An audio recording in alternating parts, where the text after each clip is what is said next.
Assalamualaikum Pak KS. Waalaikumsalam warahmatullahi wabarakatuh. Mohon mengganggu waktunya. Alhamdulillah tidak, mumpung lagi senggang nih. Siap Pak. Kebetulan saya di Guru Penggerak sekarang sudah nyampe modul ke 3.1 Pak. Tidak terasa ya? Iya. Berjalan. Di situ ada yang namanya pengambilan keputusan dari pimpinan. Untuk itu ada tugas saya harus mewawancarai pimpinan saya. Kebetulan dengan pimpinan di sekolah tetangga Pak. Ini untuk pertama saya mewawancarai Bapak dulu selaku pimpinan saya. Mungkin nanti ada beberapa pertanyaan terkait penyelesaian kasus yang saya tahu Bapak sudah beberapa tahun menjabat sebagai kepala sekolah dan sudah saya ikuti.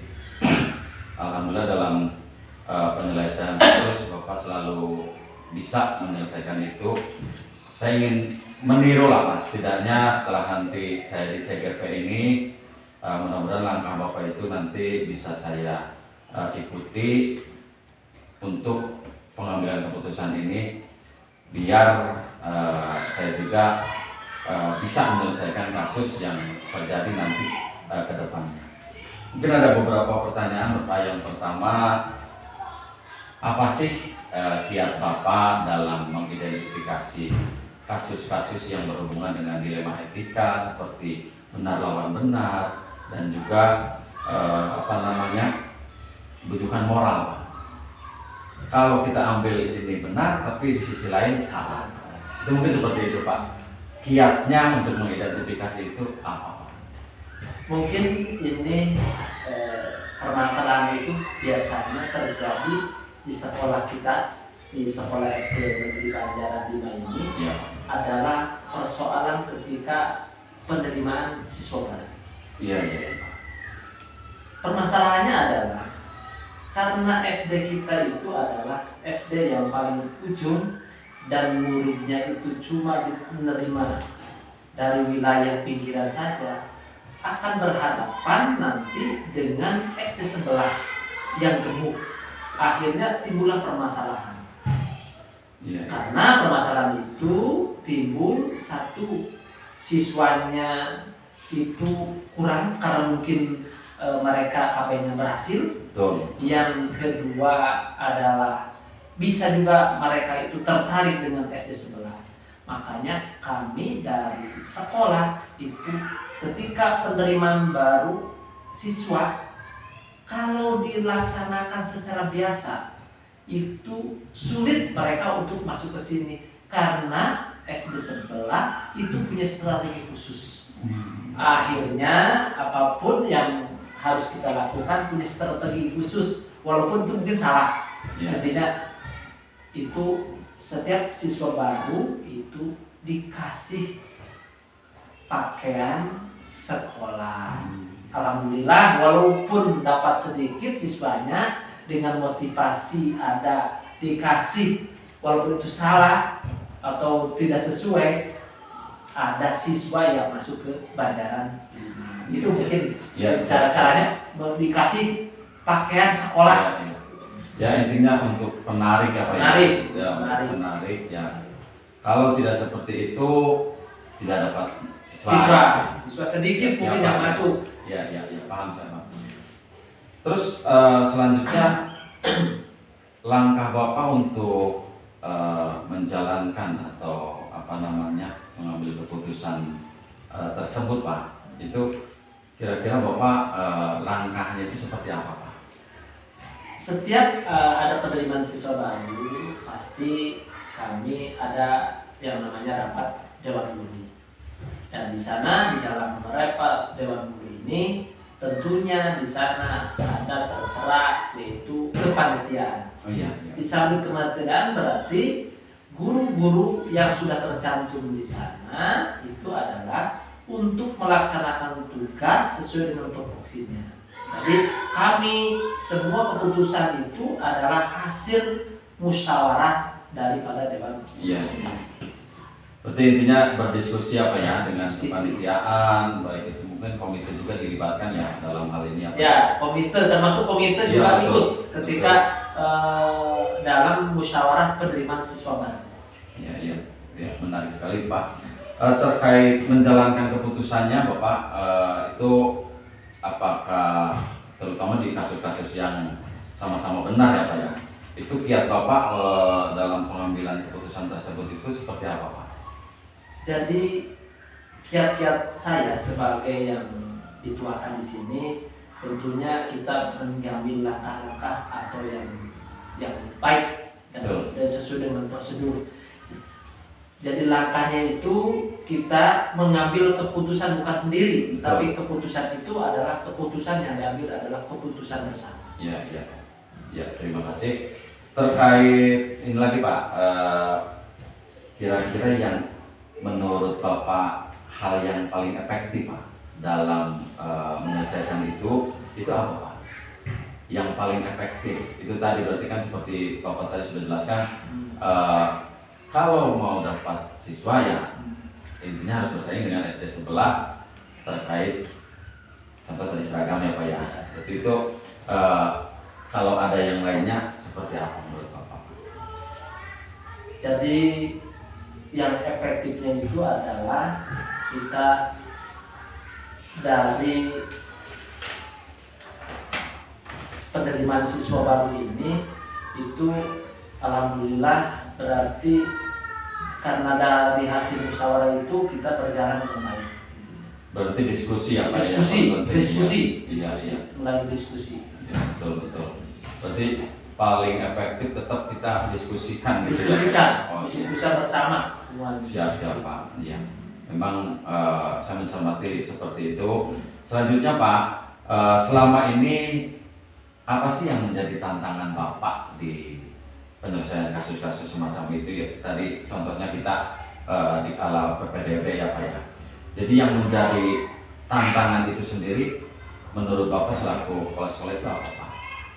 Itu tantangannya karena mungkin sekarang KB-nya berhasil, walaupun tetap memakai sistem semacam itu, tetap siswa itu selalu berkurang. Betul. Karena KB-nya berhasil gitu intinya. Itu yang menjadi tantangannya sangat berat karena jadi itu KB-nya berhasil, yang punya anaknya sekarang kan cuma 2, akhirnya untuk tahun kedepannya itu pasti ada yang sekolah, ada yang tidak, akhirnya tetap siswa itu serba kurang terus setiap tahun. Ya Pak, berarti intinya bukan di kitanya ya Pak ya, tetap di masyarakat. Di masyarakat. Karena itu tadi ya, keadaan siswa contoh sekarang saja yang berumah tangga ya cukup 2 itu kan berhasil ya Pak ya. Berhasil. Iya, menarik sekali. Terus ada tata kelola khusus atau jadwal khusus nggak Pak untuk penyelesaian kasus-kasus yang seperti tadi benar dengan benar itu, misalnya Pak KS punya jadwal nih untuk menyelesaikan hal seperti itu, ada jadwalnya apa tidak Pak? Ada. Untuk menyelesaikan itu ada terjadwal juga. Iya, oke, siap Pak. Selanjutnya terkait faktor Pak, ya misalnya kan di sekolah tetap ada faktor pembantu yang membantu Bapak selama ini untuk mempermudah dalam penyelesaian kasus seperti itu, ada apa tidak Pak? Alhamdulillah dalam penyelesaian kasus ini satu yang paling utama adalah karena kita gurunya lengkap ya. Semuanya sekarang jadi tidak semacam dulu, gurunya masih banyak yang KTT, sekarang alhamdulillah sudah banyak yang sudah diangkat. Jadi dalam penyelesaian ini kita alhamdulillah terbantu oleh guru-guru itu sendiri. Kembali lagi berarti ke kolaborasi itu ya antar guru ya, berarti semua aspek yang ada di sekolah ini tetap membantu Pak KS gitu selaku penyelesaian masalah. Ya Pak, terkait itu semua Pak, dari apa yang kita sudah bicarakan, kira-kira dari kasus-kasusnya Pak KS, pembelajaran apa sih yang dapat Pak KS petik setelah sekian lama berjalan menyelesaikan kasus semacam tadi itu, kira-kira pembelajaran yang Pak KS bisa ambil apa? Dari kasus setiap tahun yang kita hadapi adalah karena kekurangan siswa. Jadi yang kita petik dari semuanya ini adalah satu, jangan takut walaupun siswa itu sedikit. Ya, ya, Pak. Yang kedua adalah tetap pembelajaran, proses belajar mengajar di sekolah kita harus diutamakan. Ya, ya. Yang ketiga, intinya alhamdulillah walaupun siswanya sedikit, kita juga menjadi sekolah yang punya prestasi. Amin, amin siapa. Berarti pada intinya permasalahan sebesar apapun, serumit apapun, sekompleks apapun, tetap ada solusinya. Ada Itu ya, Pak, solusi. ya. Ya, siap. Ada solusi. Yang penting dengan kolaborasi, musyawarah itu pasti akan terselesaikan. Terima kasih Pak KS. Sama-sama. Senang sekali bisa wawancara dengan Pak KS.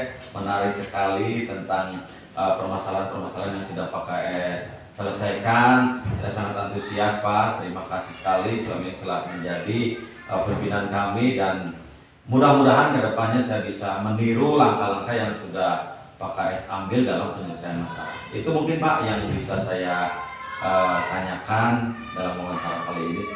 Sekali lagi terima kasih atas waktunya. Mohon maaf atas segala kekurangan. Sekian saja Pak KS. Assalamualaikum warahmatullahi wabarakatuh. Waalaikumsalam warahmatullahi Ya, wabarakatuh. Pak.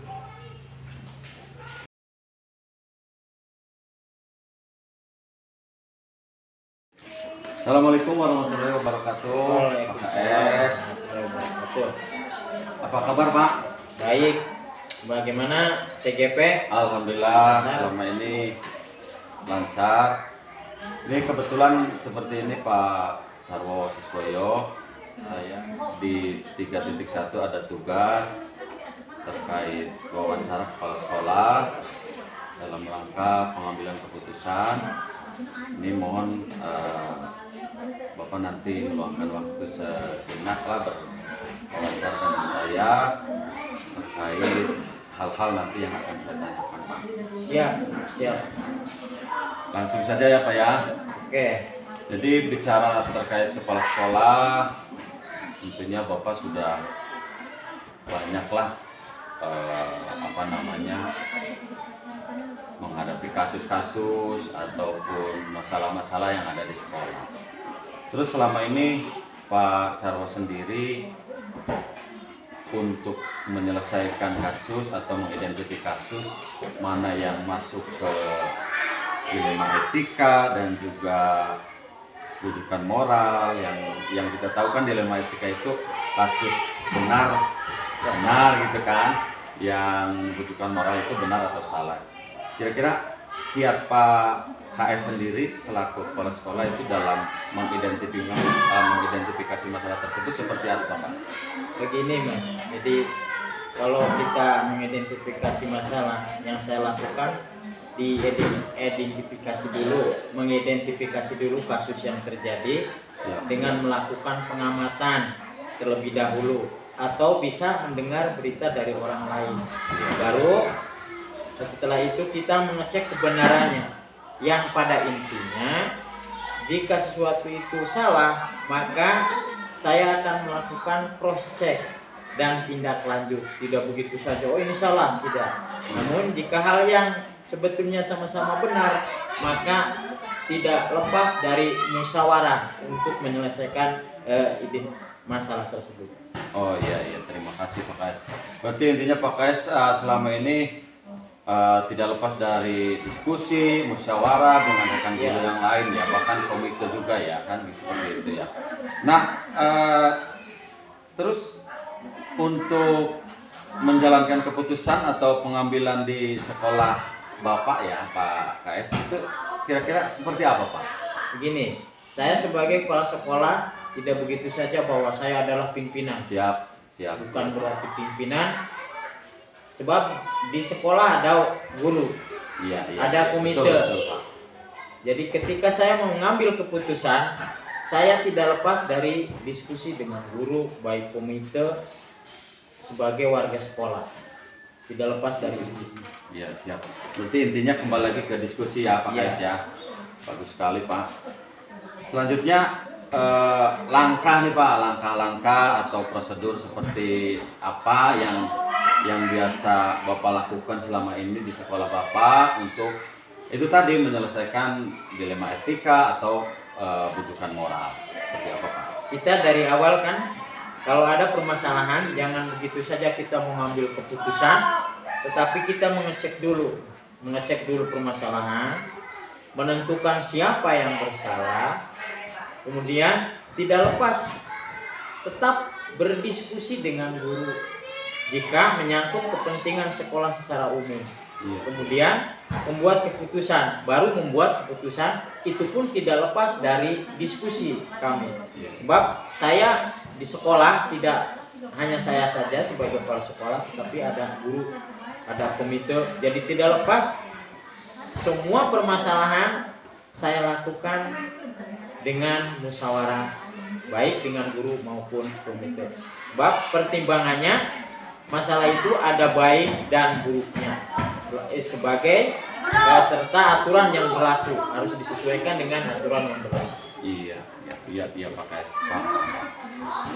Selanjutnya yang menurut Bapak efektif gitu Pak selama ini dalam pengambilan keputusan itu seperti apa Pak untuk penyelesaian kasus-kasus seperti Di itu? awal saya sudah mengatakan, ketika masalah yang efektif pengambilan keputusan itu tidak lepas dari berdiskusi Pak. Iya. Tidak lepas dari berdiskusi berkaitan dengan masalah tersebut. Sebab masalah itu ada kaitannya dengan hati nurani kita. Baik buruknya kita sebagai pimpinan, masa kita mau menjebloskan kalau bahasa Sundanya, ya kalau bahasa Indonesianya, anak buah kita tetap saring, kita tetap jaga keutuhan di sekolah ini. Terus ada tantangannya Pak terkait pengambilan keputusan yang menyangkut dilema etika gitu Pak. Ya yang ada. Benar dengan benar gitu kan. Tetap ada. Maka ketika saya harus memutuskan persoalan yang berkaitan dengan itu, ada pihak-pihak tertentu, maka disitulah saya terkandung merasa sangat sulit. Apakah itu salah, apakah itu benar, dan apakah itu harus ditindak, apakah tidak, seperti itu. Berarti ke hati ya Pak ya, Ya, ke perasaan hati, kita perasaan tetap kita. ya untuk memutuskan iya.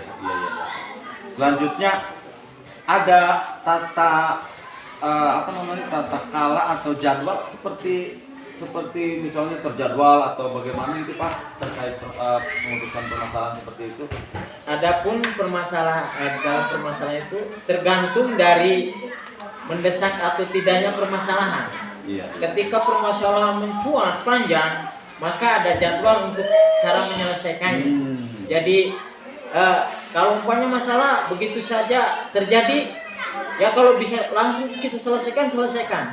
Tapi kalau tidak bisa diselesaikan, maka ada jadwal yang harus kita buat bahwa permasalahan itu nanti akan diselesaikan secara bersama-sama dan melibatkan orang lain, dalam arti alokasi waktunya khusus dibuat. Iya, paham Pak. Berarti tetap fokus pada kalau perencanaan atau jadwal itu ada gitu ya Pak ya. Intinya untuk memutuskan sesuatu itu tetap kita tidak spontanitas gitu ya kan Pak. Ya baik Pak.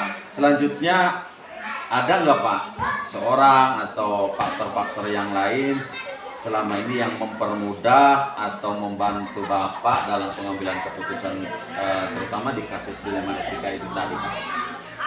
Ada, karena di awal tadi kita sudah berdiskusi. Ketika ada permasalahan, kita berdiskusi dengan guru dan komite. Maka itulah yang selalu memberikan, oh ini Pak, jalan keluarnya seperti ini, kata guru-guru, kata komite juga seperti itu. Jadi kita sinergik, artinya bekerja sama dengan guru-guru dan kolaborasi. Tetap berkolaborasi ya Pak ya. Iya siap. Artinya gitu Mas. Terus kita dari semua hal Pak yang sudah kita bicarakan, terus tadi seperti penyelesaian kasus yang sudah Bapak utarakan, pembelajaran apa Pak yang sekiranya Pak KS bisa petik dari pengalaman atau pengambilan keputusan terkait dilema etika yang selama ini Pak KS sudah selesaikan? Jadi semua permasalahan kita cari jalan keluarnya. Jika kita berdiskusi bersama-sama, yakin aturan permasalahan akan berlaku, dan tetap saya sebagai kepala sekolah terutama akan mempertimbangkan baik buruknya dampak dari permasalahan tersebut. Ya minimal kita ambil keputusan itu secara bersama. Artinya bahwa saya kepala sekolah tidak maksud ini kan seperti ini. Iya, betul. Tetap dari hati dan perasaan kita. Iya. Seperti itu, Pak. Ya, terima kasih obrolan yang sangat menarik Pak KS. Terima kasih sekali atas waktunya. Mungkin itu yang bisa saya tanyakan dalam wawancara kali ini.